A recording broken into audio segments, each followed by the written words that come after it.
Conversa Fiada está de volta, nosso papo hoje muito interessante sobre parapsicologia. Eu estou aqui com o padre Juarez Farias, que nos visita para uma palestra em Montes Claros. Eu tenho certeza que deverá voltar aqui muitas vezes, porque o assunto realmente é palpitante. Padre, eu queria perguntar para o senhor o que o senhor acha, como que o senhor vê os milagres que dizem acontecer. O milagre acontece no ambiente religioso divino.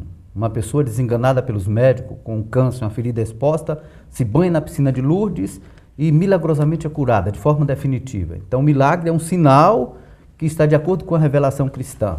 Então, os milagres sempre existiram. Jesus realizou milagres e na história do cristianismo temos inúmeros milagres. Milagre de Lanciano, a horta se transforma em carne e o vinho em sangue. Então, a igreja, por exemplo, para um santo ser canonizado, é preciso que haja a confirmação de um milagre.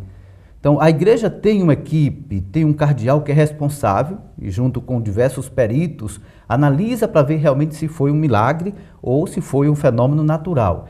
Só que nós vivemos numa época que aparece por aí uma série de fenômenos autossugestivos e as pessoas emocionalmente pensam que estão recebendo milagre, que estão sendo curadas. Não. Por autossugestão, a sintomatologia desaparece, mas a doença fica sem alarme. Então, precisamos separar milagre, que é divino, né, daquilo que é cura por impressão, que é muito presente hoje no neopentecostalismo. Padre, Jesus Cristo era parapsicólogo? Não, Jesus Cristo era o humano e o divino, a síntese perfeita, uma personalidade íntegra. E essa personalidade de Jesus era íntegra porque ele era livre, ele não estava preso a nenhum sistema político, religioso, ideológico. Então ele se entregou na vontade do Pai. E em Jesus nós encontramos a plenitude da autotranscendência. Então, humanamente perfeito, e isso é que está a grande divinização dele. É o homem perfeito, que viveu de acordo com a vontade do Pai.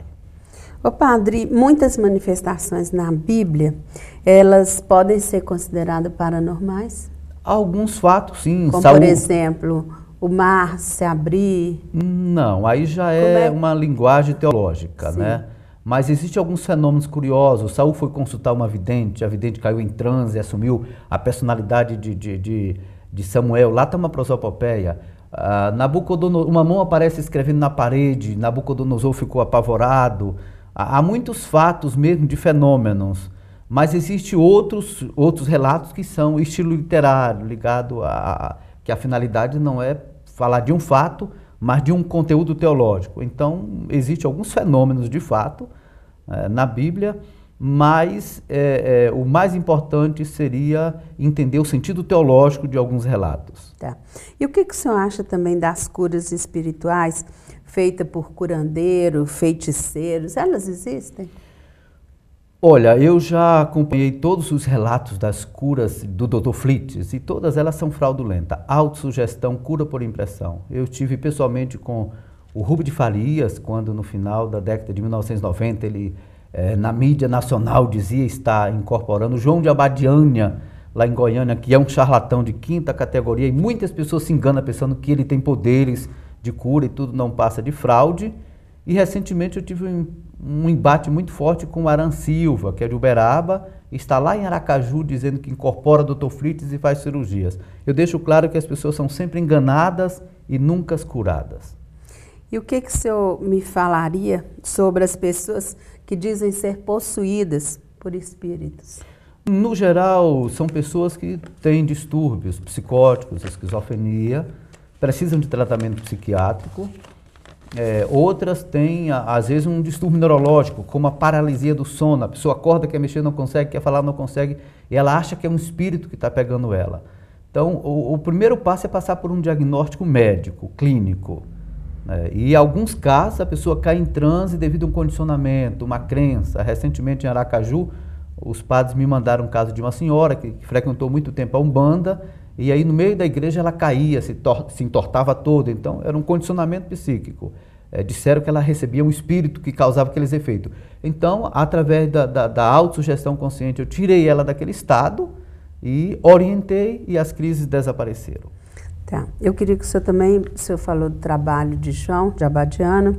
Eu queria que o senhor comentasse Chico Xavier e Divaldo. Eu estive com Chico Xavier pessoalmente em fevereiro de 96. Foi um dos maiores sensitivos, né? Minas é um estado altamente fenomenológico.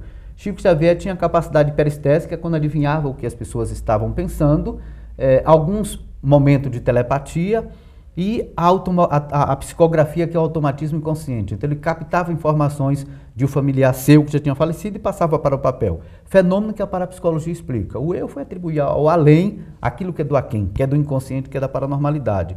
E Divaldo Franco é um teórico do espiritismo, é alguém que estudou o espiritismo a fundo, conhece a doutrina espírita, ele é um palestrante espírita. É isto que ele é. Tá. Eu queria que o senhor falasse para a gente quais os teóricos da parapsicologia que o senhor conhece no Brasil e no mundo. Olha, no mundo o mais famoso foi Joseph Haydn, americano, doutor em biologia, que deixou tudo para se dedicar à parapsicologia e se tornou o grande expoente da parapsicologia nos Estados Unidos. Na Europa nós temos um grande número que se dedicou também. Na Rússia, Vassiliev, que também desenvolveu um bom trabalho, uma outra linha de parapsicologia, e aqui no Brasil o padre Oscar Quevedo. Ele sistematizou a parapsicologia. Toda obra parapsicológica que existe no Brasil foi publicada pelo padre Quevedo. Depois tem o padre José Someti, que se dedicou também, o Bruno Fantoni, um leigo, mas o padre Quevedo é o grande coordenador dessa abordagem científica da parapsicologia. E eu estou começando como o primeiro brasileiro a se dedicar exclusivamente à parapsicologia, porque o padre Quevedo é espanhol, José Someti é italiano, o Bruno Fantoni é argentino, e eu sou o primeiro brasileiro a expor essa temática de forma mais aprofundada. Para finalizar nosso bloco, padre, eu queria que o senhor falasse para a gente qual a contribuição que a parapsicologia tem para a vida das pessoas. Inúmera. A parapsicologia é uma ciência que conduz o ser humano a um conhecimento de si profundo. Ela liberta a pessoa para uma vida livre, para viver em plenitude, para buscar a felicidade, a autorrealização, livre de crendice, de medo, de superstição. E é uma ciência que tem uma relação com as ciências sociais muito ampla. Ela coloca sobre terra muitos mitos, mostrando que o ser humano é o protagonista da sua própria história, que ele não tem que temer a maldição, a coisas feitas, não, mas ser livre para viver em plenitude e levar uma vida normal, equilibrada, sem burnout, sem estresse. Então, é uma ciência profundamente libertadora. Eu queria agradecer ao senhor por ter aceitado nosso convite para participar dessa conversa. Agradeço também. Conversa Fiada fica por aqui. Um grande abraço a todos e até o nosso próximo programa.